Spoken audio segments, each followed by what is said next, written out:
Good evening. I will call to order Wilsonville City Council for, where are we? January 6, 2020 at 7:10 p.m. and request a roll call, please. Councillor Linville. Present. Councillor West. Present. Councillor Lehan. Here. Mayor Knapp. Here. And Councillor Ackervall is excused. Thank you. Would the audience please rise and join us in a pledge of allegiance?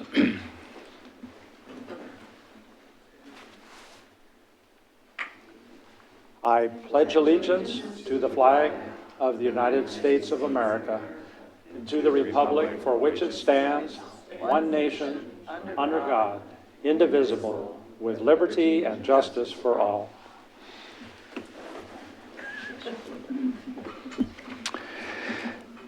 Okay, another year underway here. Please, the council, I'm open to a motion on order of agenda. Your Honor, I move to approve the order of agenda as presented. Thank you. Is there a second? Second. Thank you. Moved and second. We approve order of agenda. There are copies on the counter at the side of the room. Should any of the audience like to have one? All in favor, please say aye. Aye. Aye. Passes 4-0. That brings us to our first item of communications, whereas we have a discussion or a presentation or some comments by Marge Easley. Is that right? Please come forward. Yep, all of those mics should work as long as they got the little green light working on them. Yeah. Hi, I'm Marge Easley, and I am here on behalf of two organizations. One is the League of Women Voters of Clackamas County, and the other is Healthy Democracy. I am a board member of Healthy Democracy, and I got involved with this organization many years ago when I heard about this very wonderful type of civic participation. It is a participatory democracy that the League is quite enamored with, because it takes ordinary citizens, brings them together, and comes up with solutions to civic problems. And so I wanted to introduce to you Lynn Davis, who is the program director for Healthy Democracy, to let you know what citizen juries and Healthy Democracy is all about. So I'm going to introduce him now. Okay. Thanks, Marge.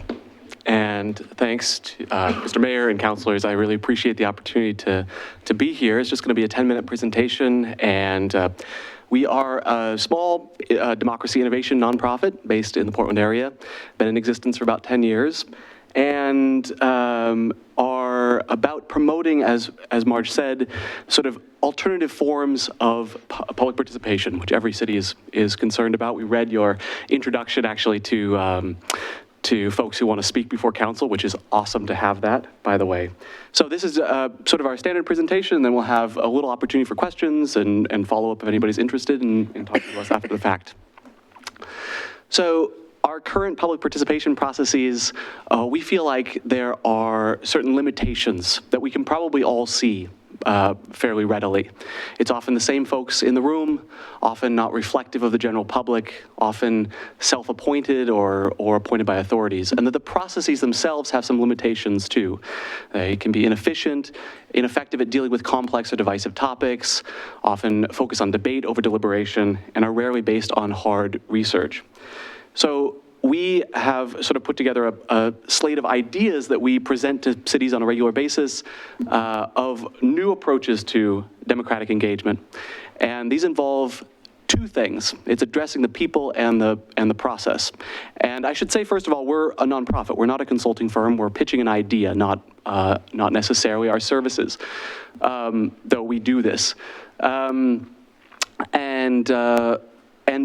the things that we do all have certain components, both in terms of the people and the process.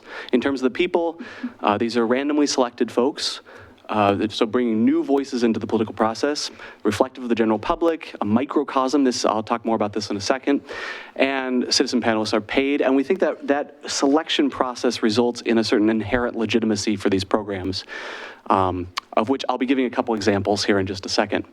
The processes themselves are also unique in that they're highly deliberative, they're tightly structured, iterative process has been developed over, in our case, 10 years. And product-oriented, transparent, and public. These are all kind of components that we feel like are essential to good quality public process and result in high quality solutions. So the first thing that I just wanted to introduce you to is the Citizens Initiative Review, which has been around for, since the beginning of the organization 10 years ago, is a unique Oregonian form of democratic innovation. And starts with 10,000 random letters. Somebody in this room might have gotten one over the years, inviting them to participate on a panel of 24 people. And after a selection process, it's done in public again. The folks on that 24-person panel are not just randomly selected off the voter rolls, but are also representative in certain categories. So trying to get this sort of micro version of the city, or in this case, the state in one room. A number of different categories you can see there, including, interestingly, voting frequency, getting folks who are involved in the political process and that they vote on a regular basis and folks who aren't. Here's an example of what that produces. This is the Citizens Initiative Review statement from 2016 on Measure 97 that appeared in everyone's voters pamphlet. The mission in that case is to provide better quality voter information, but we also run things at the city level that help cities deal with particularly really sticky political issues. For example, in Milwaukee, just a couple of months ago, they ran, for the first time in the state of Oregon, a citizens jury at the local level, and on the issue of city council compensation, which for them was a very tricky issue. The council was a bit divided on the issue. Staff and council all felt like this is a tricky subject that maybe we can kick to a citizen committee. That one, we sent out random letters again, and in this case, we actually found folks over age 16. So not just registered voters, but trying to get a representative sample of all folks who live in the city, age 16 and up. Renter or homeowner status is the only difference here compared to the last panel, but otherwise representative on a number of different factors. And they produced a recommendation like this, which is fairly common. To other examples of this type. And although this was the first example here in Oregon, and there may be a couple of other cities on the docket to do a similar thing soon, there are many examples from other countries. They do this frequently in Canada, in Australia, and other places. And here in the United States, actually going back a few decades, so it hasn't been done in a while. One example in Australia that's interesting is a recent example from this last year in a place called Byron Bay, which may be currently on fire. I'm not sure. I haven't actually checked in with them recently. In this case, they got 18 randomly selected citizens, but this was interesting that they had a stakeholder group involved. So this was sort of a combined process that involved council members actually from the local council and other stakeholders in the deliberative process, but kind of the final decision came down to this randomly selected panel. As all of these do, they've listened to a bunch of experts and created recommendations. And in this case, it was about local government decision-making processes, a pretty general question. So they came with a whole bunch of recommendations, everything from performance reviews for council to incentives for community participation, et cetera. Here's another example in Vancouver, BC, also of the last year. This was a much more traditional planning project, basically an alternatives analysis between different roadway options, a new arterial that needed to be built. And it had been a sticky issue that had been around for a while, been kicked between different stakeholder groups and other public engagement work that identified some alternatives, but they didn't feel like they had this sort of political ability to get to a final decision. And so this was kind of a last effort. Hey, let's try something new to have this kind of inherently legitimate, randomly selected panel do some of the work to get to a final decision. In this case, 37 folks. Interestingly, in this case, the representation factors actually included local sort of categories for local residents and business owners and residents outside that local area. So I made sure it had a mix of people in that way. But it was a very, very technical project, which is the reason why I put it as an example on here, that these processes can handle those very technical projects. So just a bit on impact. The Citizens Initiative Review is one of the most studied, independently studied deliberative processes in the world at the moment.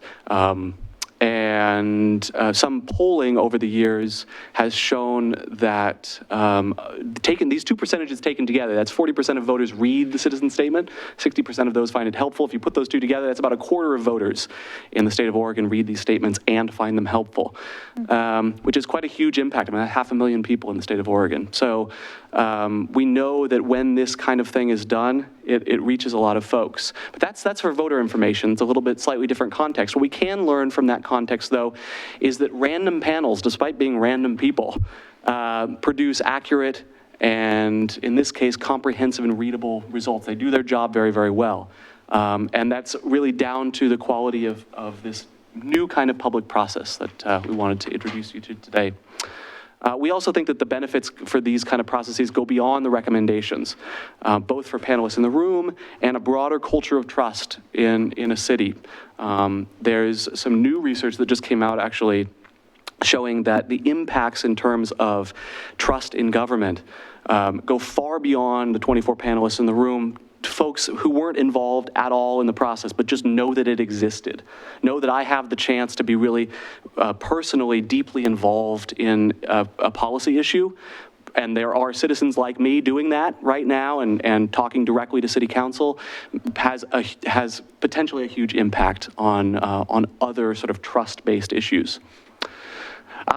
I actually preempted my own slide. There it is right here. It's a study that just came out in the journal Political Studies. And the quote here is, simply being aware that CIRs exist tended to boost voters' faith that average citizens play a vital role in the democratic process. This validates the theory that the visible presence of democratic deliberative mini publics, rather, that's a technical word for this kind of activity, can bolster democratic legitimacy. And just as a final slide, this is a quote from a CIR panel in Massachusetts. This is spread across the country. Actually, there's a couple examples in Europe now that we've worked on this year. Of the impacts right in the room. We know that those folks who participate and their networks are really impacted. This is a quote that the panelists from that year put together. Many of us consider the CIR to be our most meaningful experience in politics. And for those of us who have struggled to keep faith in the political system, it helped to restore it. Marge, is there anything else you'd like to say? I just want to reiterate the impact not only on public policy, but also on the lives of the people who participate. And it is true that they gain faith in the system, faith in democracy.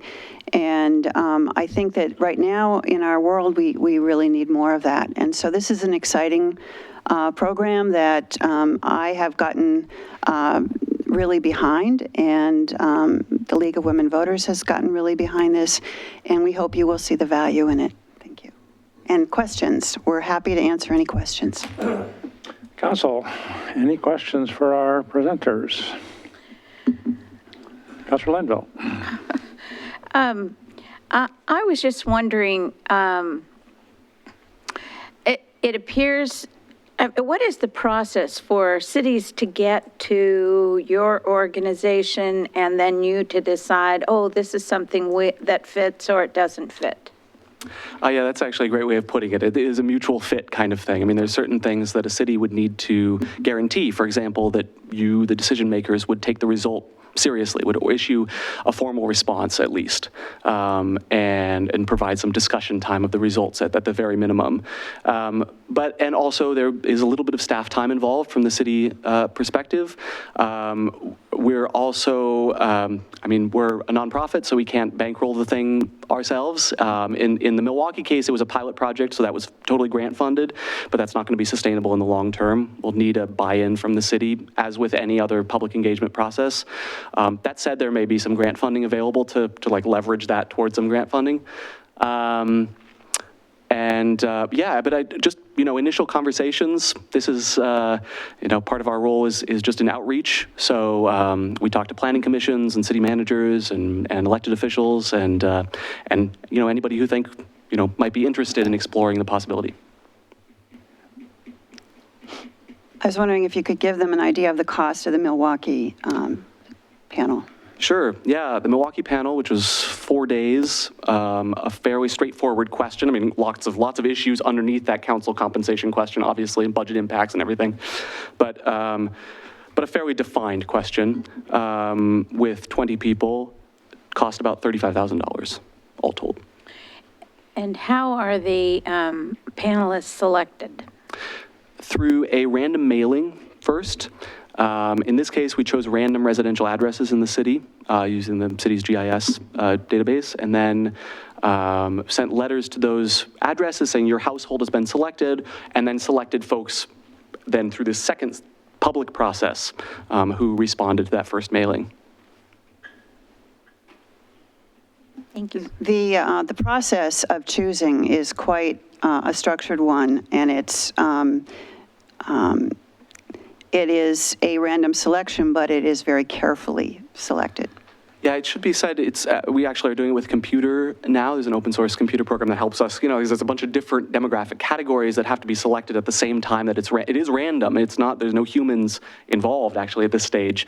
But in order to get this sort of microcosm of the city, there has to be a bunch of, different matching of variables going on. But that all needs to happen in public. I mean, we're very committed to the idea that none of this should happen in a black box or behind closed doors. I mean, the whole process is a public meeting, and the selection is too. Councilor Lehan. So how is the question arrived at? For, like you said, councilor compensation was the question that they delved into at Milwaukee, but how would they generally decide on that, on what the question was? Well, yeah, in that case, we sort of shopped it around to a bunch of cities, and we're looking for questions that were particularly politically sticky, but also where there was a commitment from the city to fully participate as a partner, and that turned out to be the best fit for that project. In the future, yeah, it'll be just someone, in the city manager's office or an elected or on the planning staff who identifies an issue that could really benefit from this kind of in-depth deliberation, and then go from there. So you selected the issue before you selected the city? No. Milwaukee. We are completely issue agnostic and have no interest in even dealing with the issue. Okay. No, so the city, we were looking at, interviewing cities with issues. And they said, which is every city. Here's our 4 issues or 4 or 5 issues, and then you selected out of that? Yeah. They said, this is something we're really struggling with at the moment. We don't really have, a way to deal with it. Okay. And this could be an issue that either is not on the ballot or could be something that could be a potential ballot measure that could be done after it is going to be on the ballot and just before the election season. To help voters. But those are 2 different things. One is a citizen jury and the other is a citizen initiative review. Yeah, and actually, that brings up a good point. There are some other examples of ways this can be used. I mentioned a planning project. There's right now in Eugene, the city of Eugene is exploring using this as part of a long-term, 2-year planning project, essentially just replacing what would be a citizen advisory committee with this kind of alternative form of citizen advisory committee. So it can integrate with an existing process as well. I just have one more. Councilor Linville, yes. So after the panel and the data are compiled and the recommendations come, how public, do cities get to decide or organizations get to decide how public the results of that is? Or based on your organization, is that part of the contract that it needs to be public? Yeah, I think. Who owns the results? Right.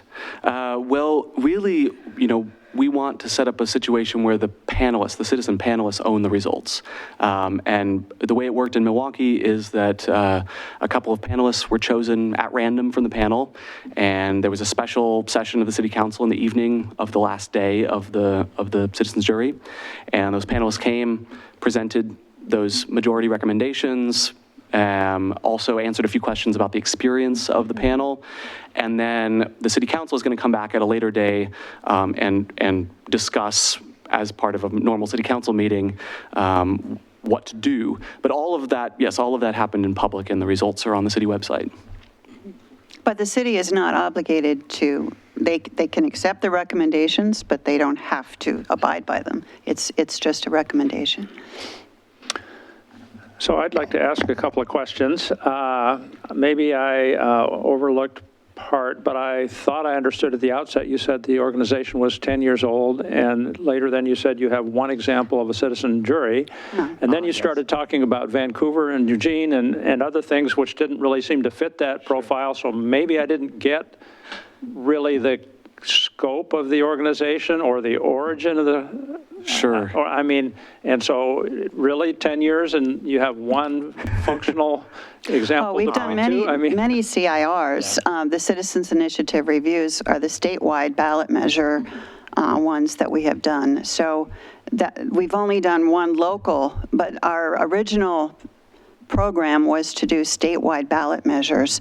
But we have kind of expanded to also do local citizen juries.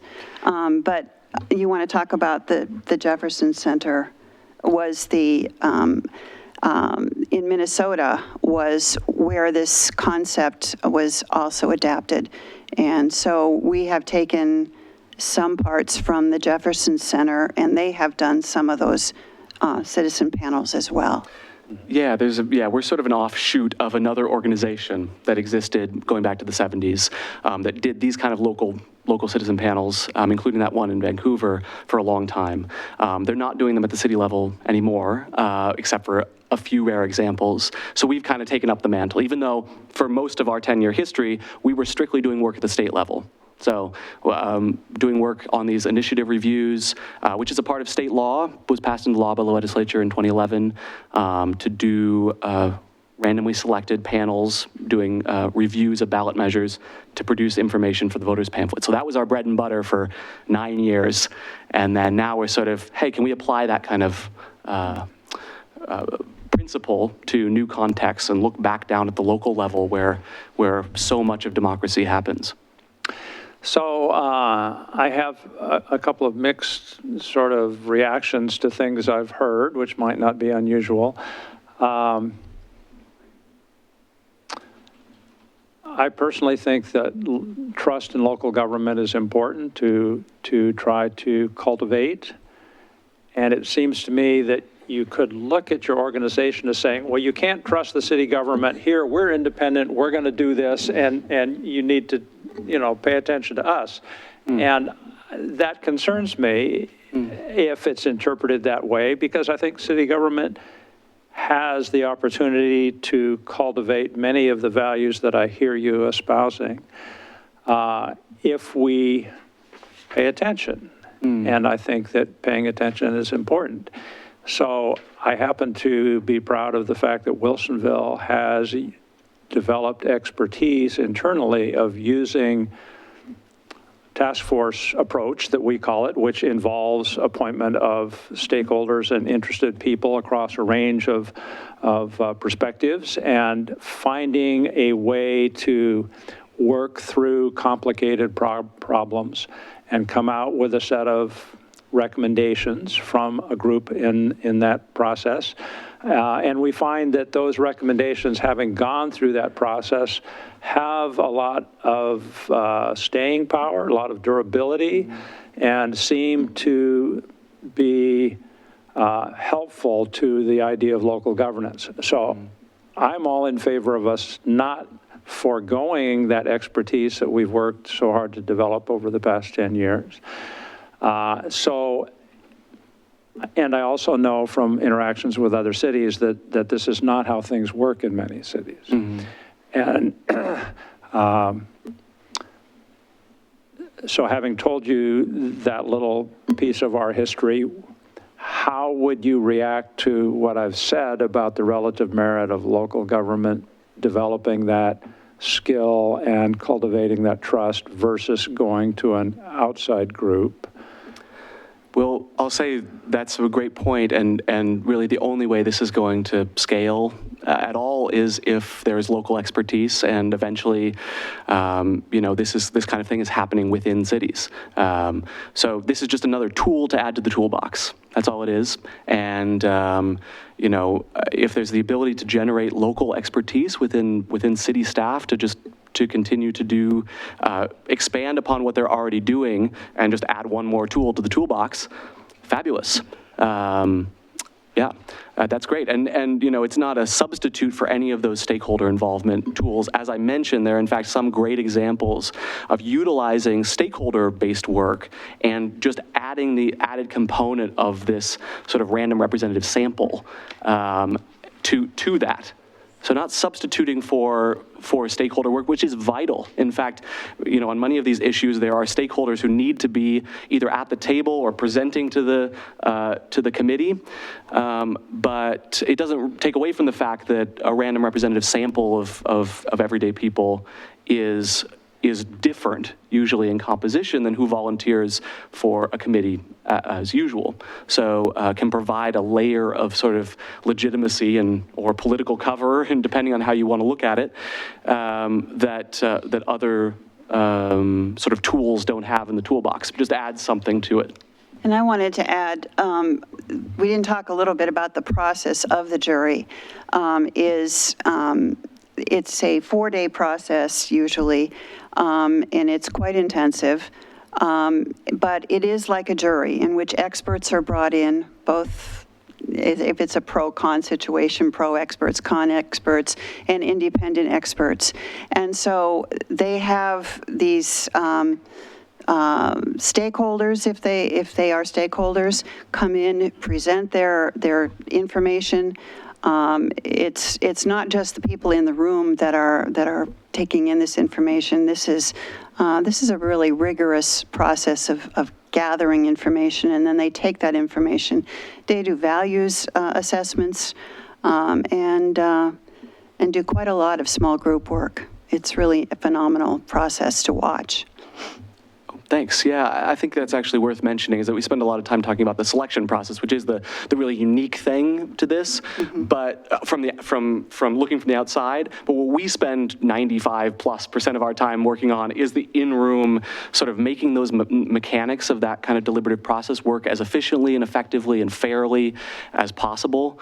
Being able to keep ourselves out of the issue, being able to work efficiently in the course of 4 days and get folks really to an expert level of expertise on whatever that issue is, takes really quite a lot of kind of research-based deliberative design.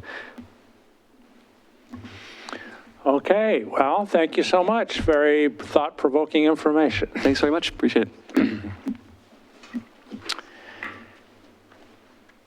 That brings us then to our citizens input and community announcements portion, which is an opportunity for visitors to address council on things not on the agenda. Also a time to address things that are on the agenda but not perhaps scheduled for public hearing. Staff and council will make every effort to respond to questions raised during this portion, either before tonight's meeting ends or as soon as we can thereafter. We do ask you keep your comments to 3 minutes, and I have one speaker card. If there's anyone else that would like to speak under this portion, please complete a card from the counter at the side of the room and pass it to the city recorder. Mr. Solis, please.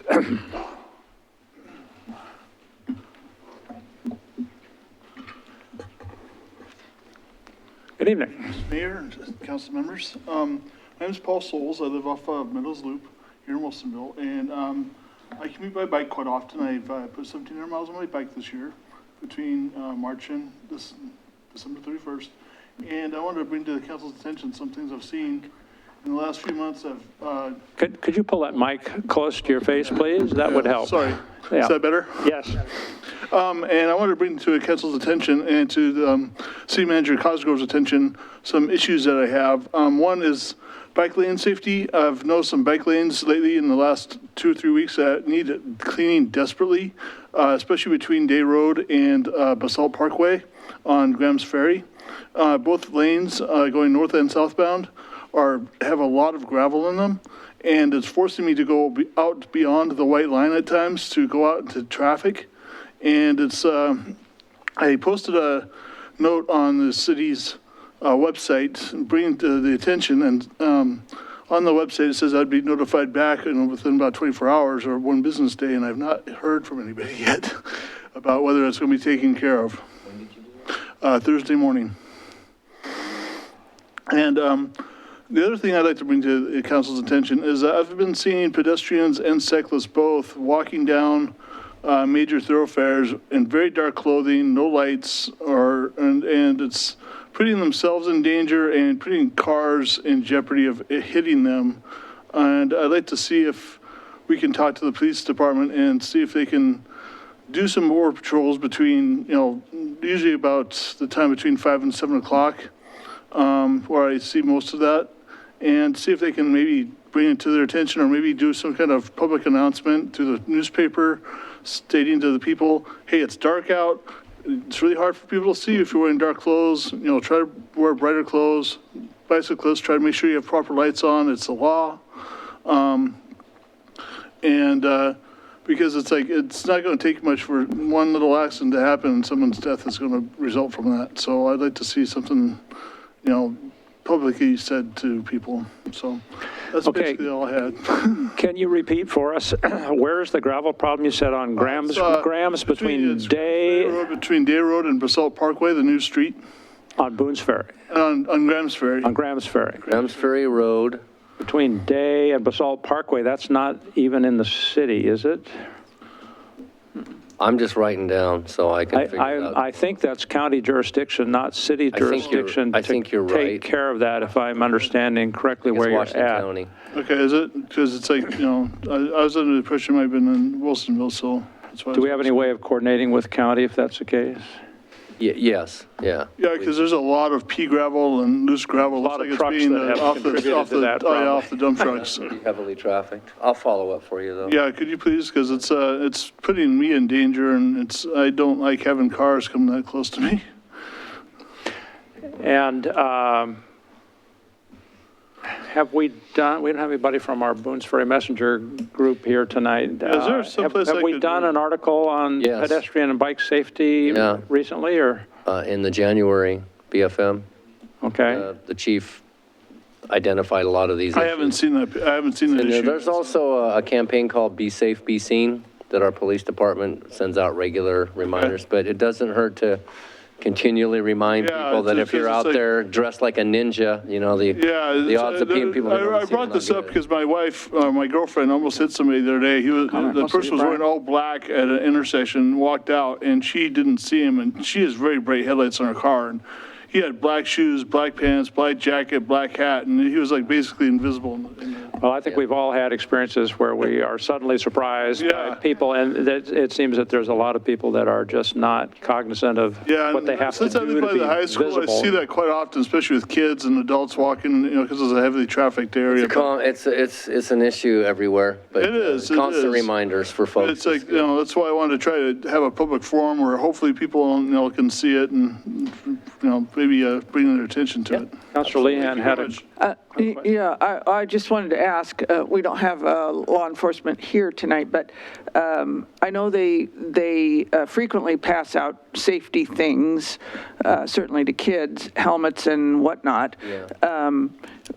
Would it be possible for them to carry small rolls of reflector tape that they could, if they see someone, they could stop them and say, you really need to have this tape across your coat or arms or shoes or something, and I have a small roll of tape I can give you, rather than just tell them. Is that something that we might be able to Glow include sticks. in their kit of Yes. help people out with these things as a strong reminder rather than send them to the store and they probably will never go. Yeah. I can talk to the chief. Yeah. If I could make Yes, a comment. Councilman Linville? One thing I might suggest is that Smart has done, they have two products that they're using for marketing, and one of them is a reflective patch, and the other one is a light that's it's kind of a clip-on light that you could put on the collar of your jacket or on wherever. So we may have some of those things that actually we could give to our police Yeah. department to use to get Yeah, out. to give out, especially to kids, but anyone that they think is, because a lot of coats are dark colored and people just don't think about it. Thank you, everybody. Thanks for bringing this forward, appreciate it. Any others? Don't have any other speaker cards at this point, so let's then move along to mayor's business, where we have several different pieces of business to conduct. First of all, we have the periodic renewal of our contract with our municipal court judge. And do we have anybody presenting on this, Mr. Cosgrove? It's a continuation of an existing agreement. The only thing that's changing are the dates. So it would be a 2-year contract effective January 7 tonight or tomorrow. Through the next 2 years, and a slight increase in the hourly rate from, I believe, $92 to $100 an hour. Other than that, none of the terms have changed. If I can get up to speed here on my packet. Okay. So, council, does anyone have any factual questions that they would like to have answers to before we entertain this item? Judge Winehouse was new to us, one term ago, is that right? I believe this is his second contract with the city. Yeah, so he's been here He for a served as couple of a years. He was a pro tem. alternate or, yeah, prior to that, and we've had pretty nice experience with him, is that? That's a fair assessment, yes. He has been a good judge. Okay. So, council, I would recommend to you that we do continue his employment under this contract, and would like to see this entered into to accomplish that. If it please the council, I would entertain a motion. I move to approve the renewal of employment contract for the City of Wilsonville Municipal Court Judge Fred Winehouse to a period of 2 years and a salary adjustment of $100 an hour for an effective date of January 1st, 20. Thank you. Is there a second? I second. Moved and seconded. Any discussion? If not, I will ask for the vote. All in favor, please say aye. Aye. Aye, passes 4-0. Thank you very much. Second item on this section is appointments for our boards and commissions, of which we have a very significant number this year. It seems like more than usual, although I didn't go back and ask or look at. A lot. This is the most I've seen since I've been here. It's more than a dozen, and I've lost track how many people I've talked to in the process of reaching these recommendations. But we're in the enviable position of having more very capable applicants than we have places to put them. And that hasn't always been the case in years past, and it's very nice to see this level of interest from people that are in our community and want to contribute. I only wish I had more places to use them, but at this point we don't. I do assure everybody that we will retain their application information and be able to consider them at future openings as they might occur, or as we might do one of those aforementioned task force projects where we are working on a specific question. So I think council has in front of you some information. First item is for Budget Committee, where we have just one opening, and we have a person that was appointed to a unexpired term not too long ago and has been through one budget cycle, Daphne Lagarza. I think that I have to say I was impressed by her level of understanding and her questions and her participation in the budget cycle that we did this past year. And I would certainly recommend to you the appointment of Daphne Lagarza for a full term beginning January 1 this year. Are there any questions about her? Your Honor, I move to ratify the appointment of Daphne Lagarza to the Budget Committee for a term beginning 1/1/20 to 12/31/22. Thank you. Is there a second? I'll second. Moved and seconded. Any discussion? Not specifically with regards to Daphne, but I would like to comment that I went through all of these people who had put in for appointments, and I was likewise very, very impressed with the quality of people and their backgrounds, and I mean, lots of people with a lot of professional background in the areas they were applying for. And I think that part of it has to be, we have to give credit to the Citizens Academy, bringing forward a lot more people, whether these people came out of Citizens Academy or Citizens Academy just gets the word out into the community that these positions are available. That's the main thing I could see the difference of from years past when we were struggling to get qualified people, but that we have an abundance of qualified Several people. names from the Citizens Academy passed. But certainly not all. You know. Not all. No, not all, but I think it pulls them out of the community in general. Yeah. So anyway, that's my discussion point, but not specifically about Daphne. Okay, anybody else? I have a click on the. I'm sorry, I'm covered up. Councilor West. I would second both what the mayor and Councilor Lehan has said about the volunteerism in this community and how people engage on all kinds of different levels, even on profit levels, citywide levels. Wilsonville has a big heart. This is a list of amazing people, and there's a lot of people on the list that are also amazing that aren't on this list.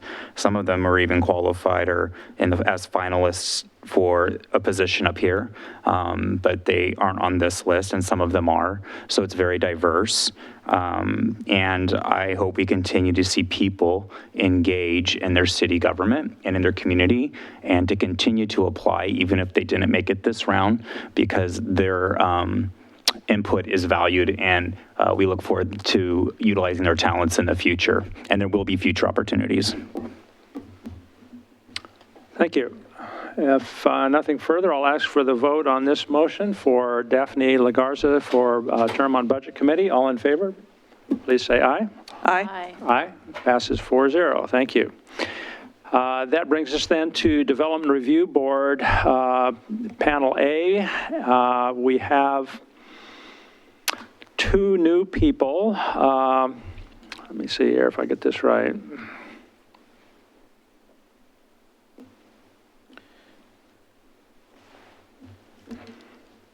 There's one for A and one for B and one for I don't know what. Yeah, the third one, I was trying to, the third one is A or B, or we don't know. For staff to decide? Okay. Oh, okay. Flexible. All right, let's do that. So to start with, the first two applicants are to fill unexpired terms, which means these people will only be in their appointment for 1 year to start with. They would be eligible for an appointment to a subsequent term. First of all, Jean Svadlenka, who has lived in Wilsonville since 2015. She's worked with the Little League Board, she came through the Citizens Academy. She's involved in economic development, natural resource areas, overall planning. She has a lot of interest in these areas that are certainly focuses in Wilsonville. I had conversation with her some months ago and did not have a place to recommend her to start with, but I've also spoken with her recently here and feel very strongly that she would be an asset to our development review panel. So I would recommend her to you for one of these positions. Also then Ken Pita, who is engaged in a lot of construction projects, has background in industrial development work, worked throughout the metropolitan area through most of his career, has a real understanding about how development is put on the ground, I guess you would say, has a background in electrical engineering, has been involved in Wilsonville youth sports, in a mentor program through ACE Mentoring Youth. Just a very nice, rounded background in many arenas that I think would bring perspective to this panel, and I certainly recommend Mr. Pita also. The fact that these are only for a short term to start with is no detraction. Look forward to the potential of having these people in that position, and I think they both might well go beyond the initial term into a subsequent one. So it's my recommendation to the council that we appoint Jean Svadlenka and Ken Pita to these two positions. Your Honor, since I believe that one of these positions may be a replacement for my position on the Development Review Board Panel A, and I believe that both of these two people will do a very fine job on that panel. I move to ratify the appointment of Jean Svadlenka and Ken Pita to the Development Review Board Panel A for a term beginning 1/1/20 to 12/31/20. Thank you. Is there a second? Moved and seconded. Questions, discussion? Was that for you? No, Not, okay, I got you. Thank you. If not needed anything further, I'll ask for the vote. All in favor of the motion to make the appointment of Jean Svadlenka and Ken Pita, please say aye. Aye. Aye. Aye. Passes 4-0. Thank you. That brings us then to Development Review Board Panel B, where we have a gentleman who has been, I believe, functioning as chair for a period of time, Mr. Sami Nada, and he is interested in continuing on that panel, and I feel strongly that based on his interest and his performance that we certainly should retain his expertise for another full term, which is 2 years on DRB, so it would be for calendar year 2020 and 2021 in this case, if it please the council. I move to ratify the reappointment of Sami Nada to the Development Review Board Panel B for the term beginning in January 1st, 20 to 12/31/21. Second. Moved and seconded. Discussion, questions? Councilor West. I don't know if, for the record, I just want to I think Sami is a fantastic guy on this board, and that he has done a fantastic job. And I hope to have him be more involved in our city moving forward. And I think he represents some of the best of Wilsonville. I'm excited to see him serve this term again. Thank you. Anyone else? If not, I'll call for a vote on the motion. All in favor of the motion to reappoint Sami Nada to an additional 2-year term, please say aye. Aye. Aye. Passes 4-0. Thank you. Then we have a couple of new appointments to Development Review Board positions, which we certainly don't need to call out as to how staff best sees to utilize them. Sometimes we do move people amongst panels in order to best utilize their talents and to balance out those panels sometimes. These two people would fit in that category, and it's my recommendation to you that we appoint Katie Ham and Nicole Hendricks to full terms on Development Review Board. The council may recall Katie Ham from the council appointment process. She is a lifetime member of our community. She works in real estate mortgage work. She has been very involved in the non-toxic Wilsonville group that has gained some visibility, and she's involved with Lowry Primary School. She was a very strong contender in that race, and I would think she would do a great job getting a little experience in the, what shall we say, administrative work of the city, in fulfilling a DRB function. So it's my recommendation to you that we appoint her to a full term.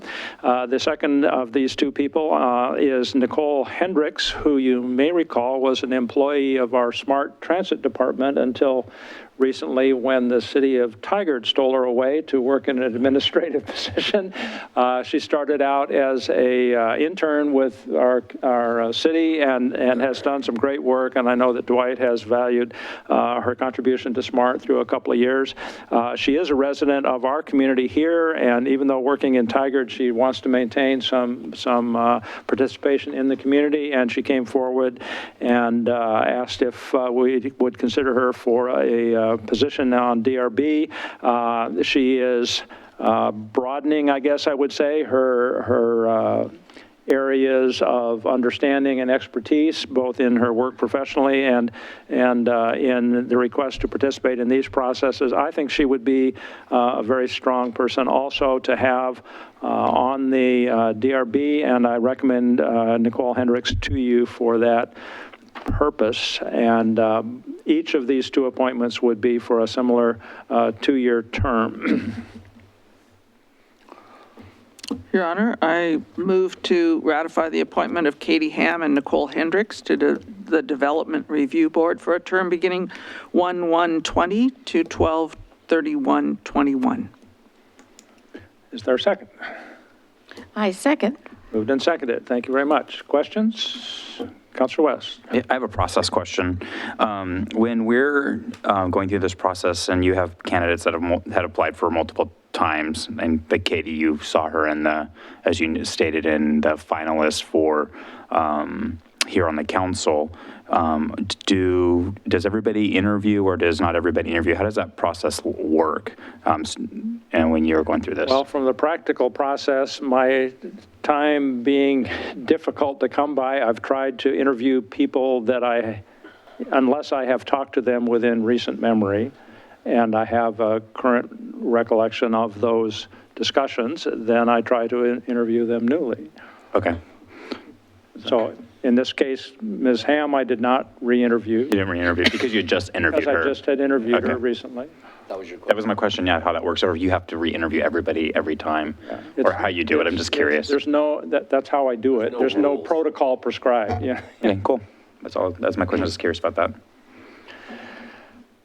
Anything else? If not, I will call for the vote on the motion to appoint Katie Ham and Nicole Hendricks to DRB full term. All in favor, please say aye. Aye. Aye. Passes 4-0. Thank you much. Next, then, we have the Parks and Recreation Advisory Board. Let's see, we have 2 openings for full terms, and then we have an appointment for a unexpired term. So starting with the full terms, I'm recommending that we appoint Jennifer Link Roshko to one of those positions. She's been a Wilsonville resident since 2015.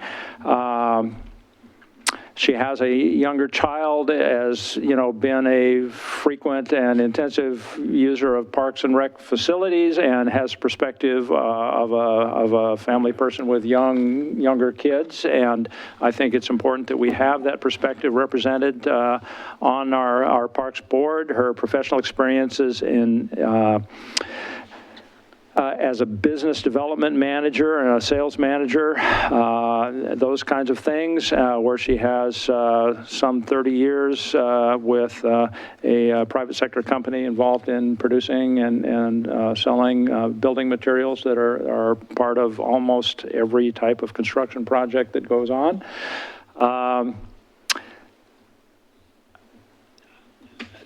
Let's see, and the second person that I would recommend for the full term is Jeffrey Redmond. He has been a member of Wilsonville since 1995, quite a little bit of time. He has been involved in professional career in operations, I guess you would say, of I can try to trust my memory here. Retail merchandising, I guess, is really his professional field. He has had both local and regional positions in that field, and has worked with teams of different people to achieve specific outcomes that they have been working on. I think that experience is valuable to have. He has really a fairly long-term commitment to the city through his time here, and I think that perspective also is valuable to have. I don't know that I know about his kids, if he's got kids. I shouldn't say that. Yeah. Is interested in the natural area and the stewardship that we have of preserving the natural world around us. Here's my notes. He's got 2 young sons who are now essentially grown into adults, and he has more time available to him to try to give back to the community that he raised his boys in, and I think that's a great history to bring too. So I recommend to you the appointment of Jennifer Link Roscoe and Jeffrey Redmond to Parks and Rec full terms, if it please the council. I move to ratify the appointment of Jennifer Link Roscoe and Jeffrey Redmond to the Parks and Recreation Advisory Board for a term beginning January 1st, 20 to December 31st, 23. Thank you. Is there a second? Second. Moved and seconded. Any questions? If not, I'll ask for the vote. All in favor of the motion to make the appointment of Jennifer Link Roscoe and Jeffrey Redmond for full terms to Parks and Rec Advisory Board, please say aye. Aye. Aye. Passes 4-0. We then have one unexpired term on Parks and Rec Advisory Board, and I recommend to you Daniel Christensen for that position. Mr. Christensen is newer to Wilsonville, I guess you would say. He's lived here for about 3 years. He is a planner by profession with the state, essentially. Has worked in different capacities. He is a certified professional planner. He works for Oregon Department of Administrative Services. He's previously worked in city government, planning work in Hillsborough, I think it was. He's worked for the Oregon University system in facilities planning. He's worked at the city of Hillsborough in some economic development work. He has a stint on the private side, working in development planning. He's worked on the downtown Eugene reinvigoration project. So some interesting background.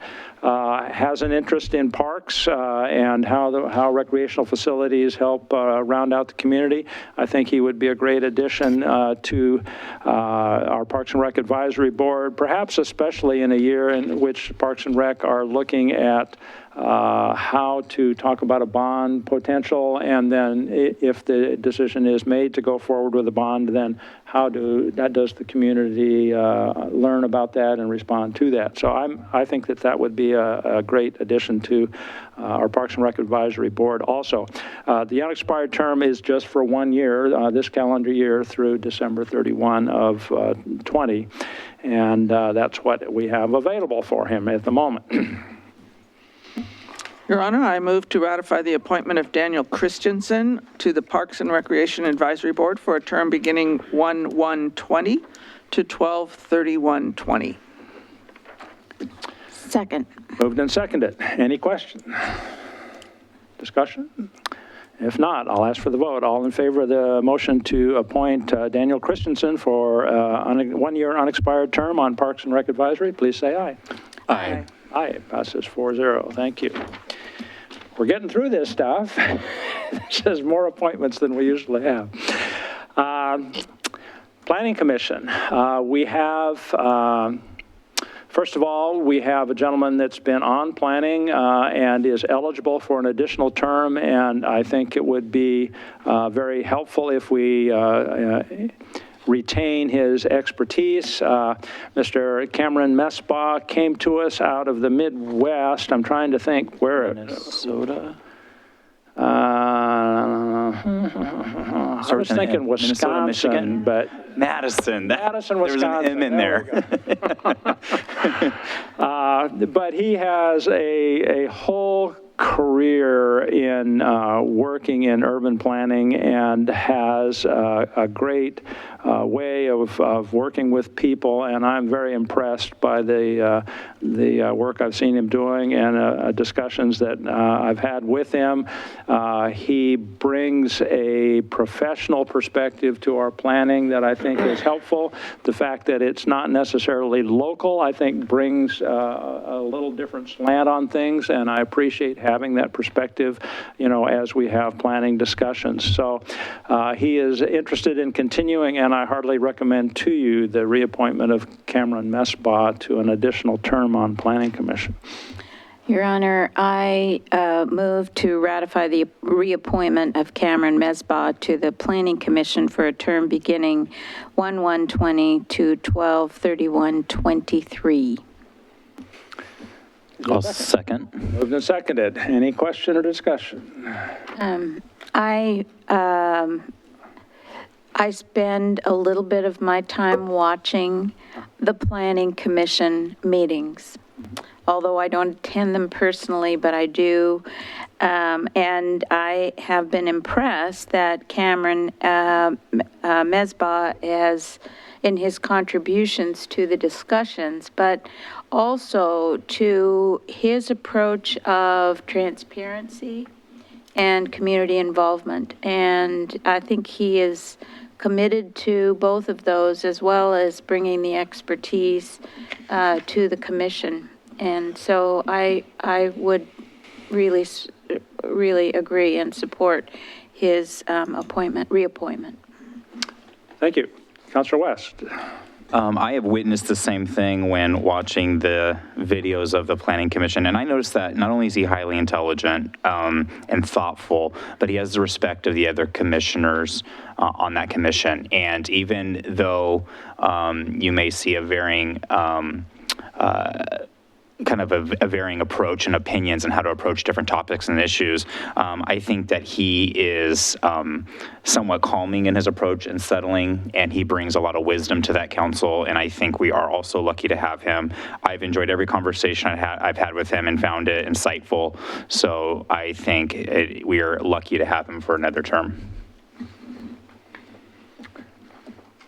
All right, certainly concur with what I've heard there. I'll ask for the vote then. All in favor of the motion to reappoint Cameron Mesbah to an additional term on the Planning Commission, please say aye. Aye. Aye. Passes 4-0 also. Thank you. We also then have 2 openings on the Planning Commission, and we have new applicants for those. In both cases, these individuals have significant DRB experience with our community. First of all, Mr. Aaron Woods spent, I'm trying to think, I think he did 2 full terms, 2 or 3 full terms on DRB, and has a huge experience. He's got 30 years in IT background, corporate kind of work, and kind of broad interest in government and in many different aspects of how people work together in public and private venues. So I think that he was very effective as a Development Review Board member, and he's kind of sat out now for a couple of years, but he's interested in coming back in, and I can hardly recommend him for a position on the Planning Commission. And I think he will bring perspectives that are not otherwise necessarily voiced there. The second person I would recommend to you is Ms. Jennifer Willard, who has currently been on DRB for 3 years here in our community. She works with Intel. She's a facilities kind of a project manager, so she's worked on the construction side of the project work also. She's lived in the community since 2014, and she is a LEED accredited professional, understands how processes work. I think that that's a perspective, perhaps in the terms of the practicalities of how development happens, that would be helpful sometimes to have as we plan for things. She's enthusiastic. She asks insightful questions. She has made it her business to develop her understanding and knowledge, I guess I would say, about how cities function in the time she's been on DRB. So I'm impressed with her work there, and I would recommend her to you as only the second of our Planning Commission members who are of the female persuasion, if we go this way. And as a seven-person panel, I think that we certainly need to have that representation also. So my recommendation to the council is the appointment of Aaron Woods and Jennifer Willard to full terms on the Wilsonville Planning Commission. Your Honor, I move to ratify the appointment of Aaron Woods and Jennifer Willard to the Planning Commission for a term beginning 1/1/20 until 12/31/23. Thank you. Is there a second? Second. Moved and seconded. Discussion. Questions? Oh, go ahead. Councilor Linville. I've had the opportunity to work with Jennifer Willard on the Development Review Board Panel A. She was appointed to DRB shortly after I arrived. She has her questions and her perspective were very different from all of the other members of the panel, and probably more technical than the rest of us could even begin to imagine. So, and she consistently did her homework in preparing for those meetings and hearings. She also has an incredible commitment to citizen involvement, which I think is an underlying value that this city holds. And so she's smart. Her background that appears to be in engineering and architecture brings really some excellent perspective to, and I think she'll do an excellent job on the Planning Commission. Thank you. I was just going to mention that I think that it's particularly fortunate for us, for the city, when we have the opportunity to appoint someone from DRB to Planning Commission or someone from Planning Commission to DRB. They cross-pollinate well. One is doing the long-range planning, but it's a lot more theory and conceptual, and the other one is on the ground, nuts and bolts, approving development. And they work together, and having them seated on both, having people with experience on both panels, I think is beneficial frequently. Thank you. Councilor West. I would generally agree with all of that. Both these candidates sound fantastic. There is something that does somewhat baffle me, that those that would be finalists to be on this panel that oversees all of that would not, you would not see them again selected to be on a lower commissioner board. And so that's the only thing that I can see that somewhat baffles me. If we think that they should be finalists to be up here, how do they not qualify to be on the other boards? That doesn't take away from these candidates, but I think that they'll do a fine job. And I don't know either one of them, but I trust this board that's up here that they are the right choice, despite my question. Okay, thank you. Anything else?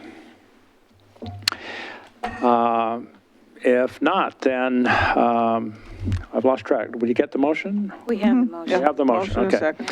If that's the case, we should probably vote on the motion. All in favor of the motion to appoint Aaron Woods and Jennifer Willard to full terms on the Wilsonville Planning Commission, please say aye. Aye. Aye, passes 4-0. And just one then remaining, and we have our Community Enhancement Committee.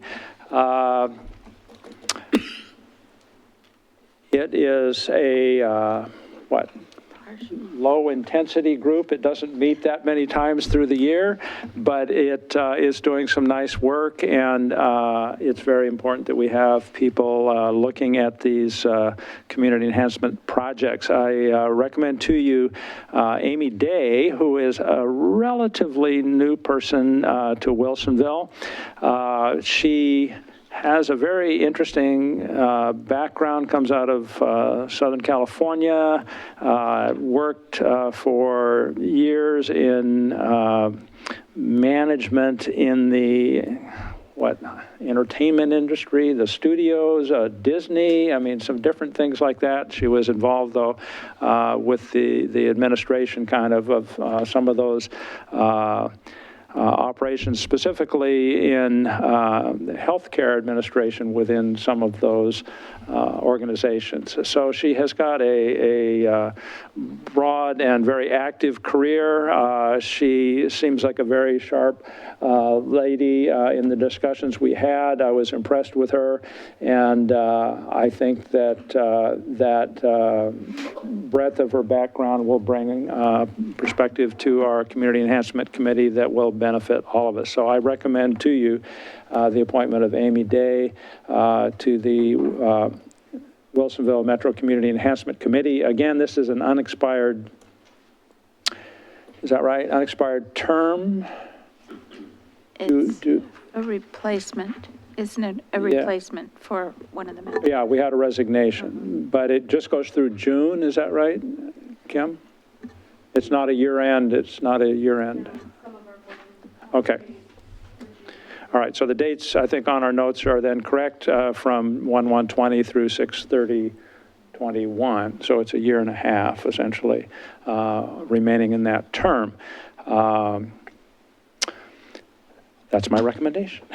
Well, Your Honor, since I serve on the Wilsonville Metro Community Enhancement Committee, I would like to move to ratify the appointment of Amy Day to the Wilsonville Metro Community Enhancement Committee, position 4, for a term beginning 1/1/20 to 6/30/21.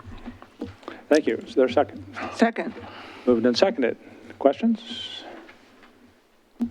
If not, I'll ask for the motion, or the vote on the motion. All in favor of the motion to appoint Amy Day to unexpired term on the Wilsonville Metro Community Enhancement Committee, please say aye. Aye. Aye. Passes 4-0. So that is all of our appointments currently, though we do have mid-year appointments that come also specifically for community enhancement and for library board. I can't remember if there's anything else. So we have other things that come up, and we also know that life changes means that some people will have to make changes probably in the middle of things at some point, and we appreciate their service regardless, and we will make adjustments when and if we need to. I look forward to staff getting in touch with these people and getting started with their orientation, and I know it's a big project for staff also, but it is an important piece of how our community functions and how we bring diverse voices into the process. So appreciate that staff work. I've already made a note for orientations. All righty. Upcoming meetings. I don't even know if I know upcoming meetings here. I don't have my little thing.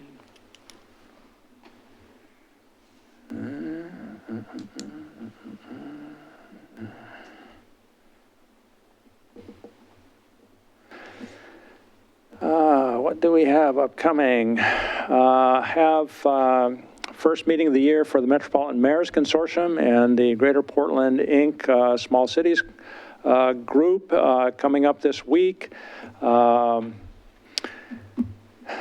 We have a variety of county meetings coming up also. We have the C4 Metro Subcommittee coming up next week. We are still working, I mean the T2020 Transportation Bond Committee that I sit on, even though they made their preliminary recommendations to Metro Council. That process continues and will through the whole year, I think.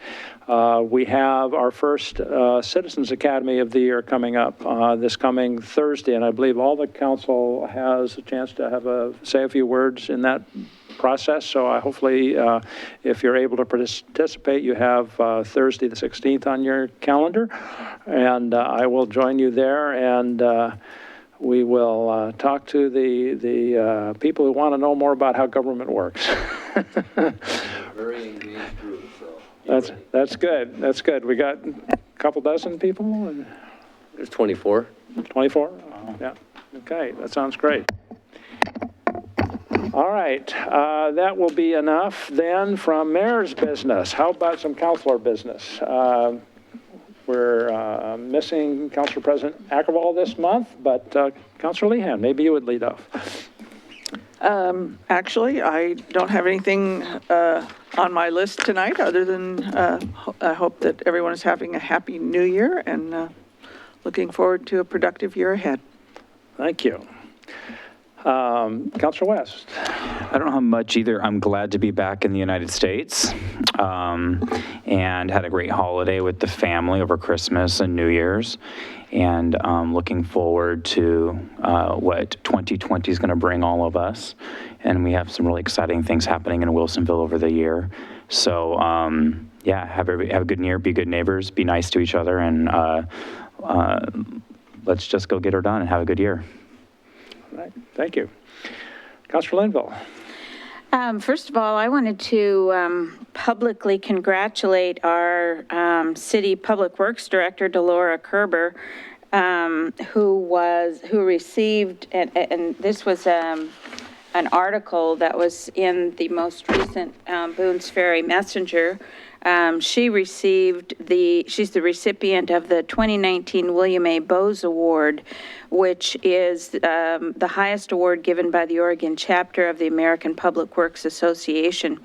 And so certainly reinforces the quality of the leadership that we have here in the city of Wilsonville. So congratulations to Delora. I also just wanted to mention publicly that at our December council meeting, we approved to send forward a letter of support to the co-chairs of the State Joint Committee on Ways and Means to continue Wilsonville's support of the repair and reopening of the Willamette Falls locks. And I was delighted that it was a unanimous decision to do that and that the city is continuing. That will be a bill that will come before the legislature in this short session, and hopefully there will be a considerable pot of money that will be coming forward from the state to help repair repair the locks. The Corps of Engineers has done repairs on locks 5, 6, and 7, but 1 through 4 still are in quite a state of disrepair. So we're optimistic that that money will be forthcoming. And then I just had one other, in addition to attending the Citizens Academy on the 16th, our task is to talk about the role of elected officials, and as an appointed official, it'll be an interesting little different twist on that for my part of the presentation. And then on the 15th of January, I will be attending the French Prairie Forum, which is always a really great group of people getting together from all of our surrounding communities in the French Prairie area, and so I look forward to that. Thank you. Councilor Lehan. Well, I'll mention a couple of other things that I missed, was reminded here. One is that on the 20th of January, the city offices are closed in observance of Martin Luther King Jr.'s day, but and I thought it was because it was my birthday, but I guess it's really for Martin Luther King. Oh, it's the same as my brother Clint, January 20th. On the 20th. Yeah, that would be on January 20th. Did I mention that? Yeah. Okay. We won't meet on that day. No meeting, no, everything's closed down. Right. I appreciate it. I appreciate it too. Thursday. Thursday, right? Following instead. The Thursday following. And on the 22nd, which must be a Wednesday, is a meeting of some sort about how to ride smart and TriMet. And that will be at the community center. I presume it's going to be a hands-on, fun activity that will go from 9 to noon. So if you are thinking about, have not ridden smart before or been confused when you tried it before, or getting around on TriMet or the commuter rail, it really opens up a lot of opportunities for you.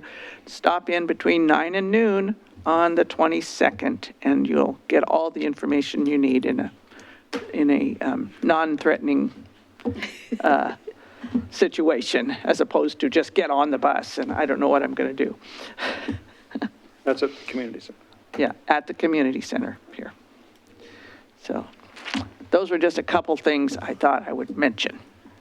All right. Sounds good. We don't have a whole lot of formal business, but we probably should do what we have. If we could ask for the consent agenda, please.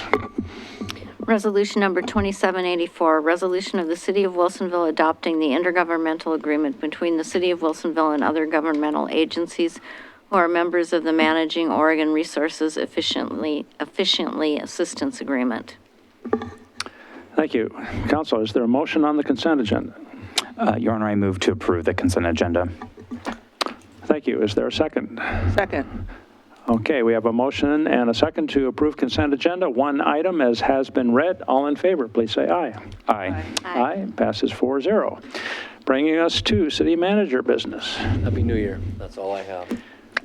So I had one other question, and since we didn't have a formal work session, maybe I'd take a minute of your time to ask the appointment process and the number of unexpired terms that we're filling this time around has made me think about the effect of our board and commission term limits.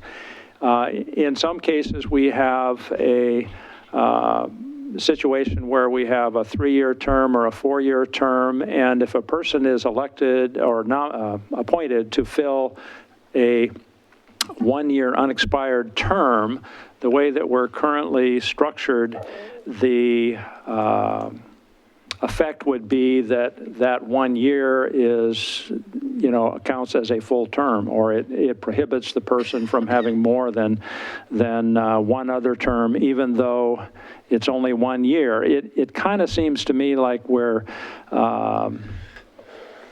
not taking advantage of the skills that people bring to those bodies, especially since we know it takes a little bit of time for people to kind of get in the swing of things and get up to speed.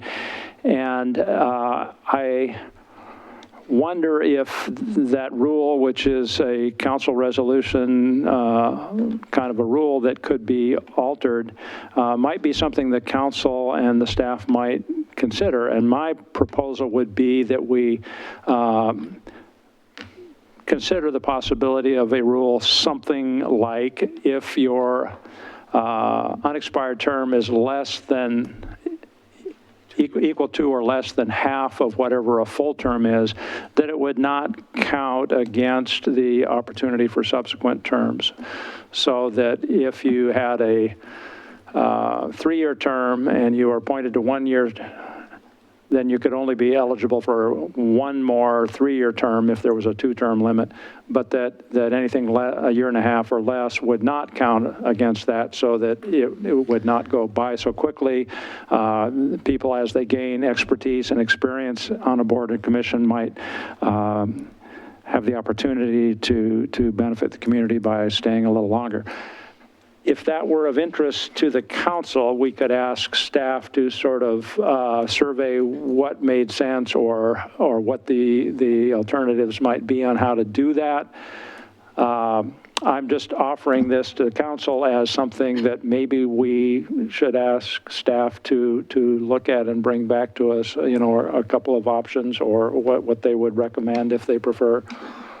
Is that something that council would be interested in? Are we seeing an issue where, what issue are we seeing arise right now? Are we seeing people like they serve that 1 year to fill out another year, and then that counts as a term against them? As a full term, and they would against only them? be eligible then for like one more term. instead of the two full terms. 2 terms that might normally be available. I think it's a very reasonable request to ask staff to kind of pursue that a little bit. I think about particularly in the shorter terms, like the DRB, where there are only 2-year terms, that really makes a difference, because if you are really trying to get ramped up, and many of those board meetings get canceled. There are a lot of them. So it would, I think, be beneficial to some of those shorter term boards particularly. So I would agree with you. Okay. I'm thinking about the staff time investment also in helping volunteers, learn how things work, get up to speed on how the rules work, how the protocols work, that sort of thing. It seems a shame to start all over so soon if we don't need to, and can give people the chance to serve a little longer. Especially for DRB, which is pretty technical. Yeah, Budget committee is. Budget committee is also. yeah. So they're your rules. You can change them. You can get rid of term limits for boards and commissions. You can alter it however you want. So when you say you want me to bring back, our staff to bring back recommendations, do you want us to look at each board? Because every board has different terms of service. Yeah, every board has different terms. I mean, where I'm at this point, after kind of thinking about it and working on the process, is I would be happy with something that said, if an appointment was for half or less, no matter what the terms were for that particular board, whatever amounted to half or less would not count as a full term. I would suggest that it be simpler and just say 2 full terms. 2 full terms regardless of an appointment. So if a board or commission is a 2-year term, then you would say that they couldn't serve any more than 4 years? What is the longest term we have? Currently now. We have, four. planning commission is 4 years, 2 4-year terms. 8 years. What about DRB? It's the same. Two-year terms, is it Another two-year two or terms. three? I think it's maybe three two-year I'm terms. asking what the term limits are for, I don't know. Two. okay, so how about, Two terms, so how about we just, we'll look at the different boards and commissions. Look at all of them and see And we'll what come the- back with some what's recommendations for logical you. on them or not. yeah. So the intent is a balance between, bringing new people into it and utilizing skills as they develop, not prematurely, losing that. Now, we'll go back to the discussion we had at the last council meeting. There may be a board or a commission or two that you want to exempt from term limits altogether for good reasons. And I could think of the. I guess I'd want to hear the reason. Well, the Tourism Promotion Committee would be one, because that's a very self-selected group by the bylaws. It requires appointments from certain sectors of our community. And then the Kitakata one might be another one, because it takes so long to develop those relationships. And I'm just throwing that out there. You don't have to be bound by any particular protocol, because they are your rules. So you can make or unmake them as you choose. Well, Councilor Lehan? Well, I was just going to say, the term limit thing came to be for the boards and commissions shortly after I first came on the council, but that was back in the early 90s. Okay, I wasn't sure. And before that, there weren't any, but there were boards, specifically the Planning Commission, that had people who were on it, but budget was another one. People who had been on it for 20 years, 30 years. Trying to think of who long the time. who the chairperson was of the budget committee when I first got here. Alan Kirk, probably. And No, it was a gentleman that moved to Portland and he stepped down, but he was on there for 14 years, I believe. yeah, it was, and what is different than an elected position is once you're on, you're on. Right, There's no way that the voters could choose someone else. right. And the only way to move someone off was the council had to fire the volunteer, which they did on a couple of occasions before I was mayor. But it was, very awkward and difficult to have to do that. So we got some general. So they decided it would be good to have some rotation, allow people to come back or come on to other boards or commissions, get appointed to other things, so you at least had some rotation and you didn't have to essentially fire your volunteers.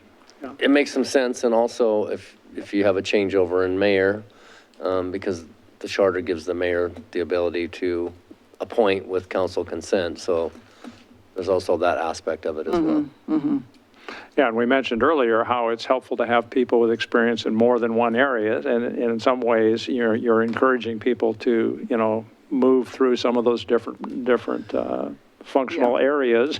Right, because frequently people will first start out on library board or parks board and then decide they'd like to be on planning commission or like to try something else, budget. So it's nice to have people with multiple boards, but so it wasn't a matter of trying to get rid of people, but move people along so that you got more experience on the board, so they didn't get too stale for too long. Eventually, they can come to city council. And a lot of them eventually come to city council. There you go. Councilor Linville. Well, I just wanted to say that I think there's some value to the process of reappointment. And even if the terms were extended, the council still has that opportunity for a reappointment decision to be made. And Yeah. so I think there is some value to that, even if Yes. they are extended beyond, whatever Yes. terms. So- But when we did have problems and did not reappoint, it created a lot of consternation all around and upset. And when somebody asked to be reappointed and you chose to not, that was dicey. Councilor West. I was wondering if, when we decide this, if you could, do we have a written rule? Like, is it okay, and then I haven't seen that. It would be great to see that. And then my other question is, what happens if, like, Planning Commission or Development Review Board, somebody serves those 8 years, those 2 terms?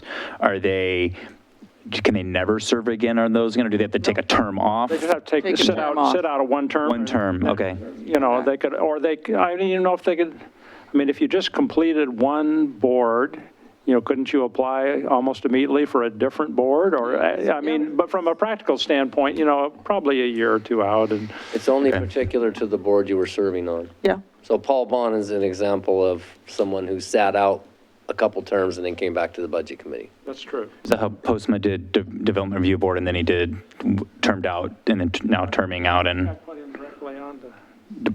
but he went from, he's done both, right? Right. I think he turned down on DRB and then he went to planning. So you can do, you can jump around, which brings your expertise over, yeah, to your point, yeah. Reapply for another. Yeah. Yeah. Steve Benson is another one who's So, turned out yeah, of Parks. we can go into the resolution, look and see what it says, and then bring back some recommendations.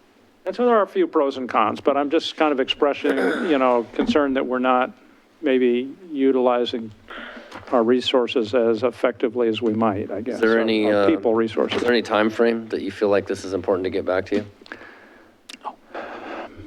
Well, we won't be doing appointments immediately again, so probably not, but I don't want to just forget it either. Well, we won't, Yeah. but in terms of figuring out when to put it on the Yeah. agenda, there's no rush. Yeah. Okay. Okay. So you had no other further business, Mr. Cosgrove? Ms. Jacobson, any legal? I do have one thing I'm going to pass out to you, Brian, if you wouldn't mind.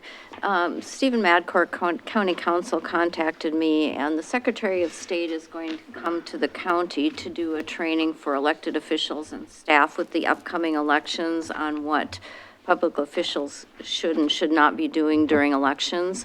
And he's opened it up to a few cities, including Wilsonville, if our elected officials or any of our staff would want to go. We've got 10 slots, so I would offer it to the elected officials first to see if anybody wants to go. If you do, just let me know and I will register you. It's from 1 to 3 on, I think, January 22nd. 22nd, it says, yeah. What's the? It's the Secretary of State's coming to talk to elected officials and also staff about what proper behavior during election, what you can and can't do. Is this for local ballot measures, or is it just during elections? It's for everything during elections. Concerning campaigning by public Campaigning officials and by what public the officials. rules are. Yeah, Okay. yeah, I would like to go. You want to, yeah, okay. And you can just, I've got you, Joanne, if you decide you want to go, just shoot me an email. Yeah, and then if a couple, Raise your hand right now. if a couple of people go, then maybe they can bring back some critical points for the Yeah, rest of us. I figured I would go and get materials and share them with you. All right, sounds good. I'll be your proxy. Anything else? Hang out with me. Anything else? That's it. That's it? All right. Well, I think that we better be done then. Let's call adjournment at 8:46. Thank you one and all.